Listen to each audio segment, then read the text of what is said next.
ঢাকার অলিগলিতে কে হবে পরের টার্গেট? তা কি আগে থেকেই ঠিক হয়ে যাচ্ছে বিদেশে বসে? রাজধানীতে একের পর এক টার্গেট কিলিং। ট্রিগার টানে কারা? নির্দেশই বা আসে কোথা থেকে? পুলিশের গোপন তালিকায় উঠে এসেছে চাঞ্চল্যকর সব তথ্য। 13 শীর্ষ সন্ত্রাসীর নির্দেশে ঢাকায় সক্রিয় 450 ভাড়াটে খুনি। সম্প্রতি ঢাকায় টার্গেট কিলিং এর ঘটনায় নতুন করে উদ্বেগ তৈরি হয়েছে। পুলিশের অনুসন্ধান ও গোয়েন্দা তথ্য বিশ্লেষণে জানা গেছে এসব হত্যাকাণ্ডের পেছনে বিদেশে অবস্থান করা 13 জন শীর্ষ সন্ত্রাসী জড়িত। তারা বিদেশে বসেই হত্যার নির্দেশ দিচ্ছে আর ঢাকায় থাকা শুটাররা তা বাস্তবায়ন করছে।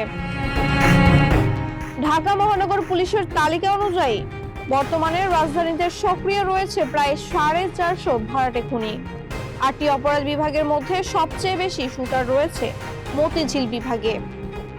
এরপর ওয়ারী বিভাগে 73 জন, তেজগাঁওয়ে 61, মিরপুরে 60 জন, রমনা বিভাগে 36 জন, লালবাগে 24 জন, গুলশানে 16 জন এবং উত্তরা বিভাগে রয়েছে 13 জন ভাড়াটে খুনি। থানা ভিত্তিক তথ্য আরো উদ্বেগজনক। মতিঝিল থানায় 106 জন, পল্লবীতে 42 জন এবং মোহাম্মদপুরে 39 জন ও কদমতলী থানায় রয়েছে 34 জন শুটার। অপরাধ ইতিহাস বিশ্লেষণে দেখা যায় ভাসানটেক এলাকার রূপচানের বিরুদ্ধে রয়েছে 43টি মামলা, বাবুলের বিরুদ্ধে 34টি আর শাহাদাত ও কিলার আব্বাসের বিরুদ্ধে রয়েছে 30টি করে মামলা। গোয়েন্দা সূত্র জানায় এসব ভাড়াটে খুনির সাথে বিদেশে থাকা শীর্ষ সন্ত্রাসীদের সরাসরি যোগাযোগ রয়েছে।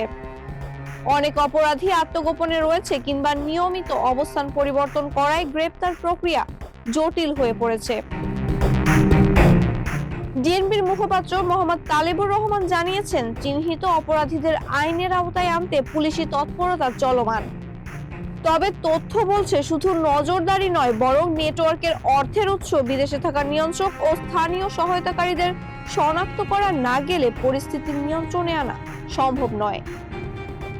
অপরাধ ও নিরাপত্তা বিশ্লেষকদের মতে নির্বাচনের আগে ভাড়াটে খুনিদের সক্রিয়তা আইন শৃঙ্খলার জন্য বড় চ্যালেঞ্জ তৈরি করতে পারে।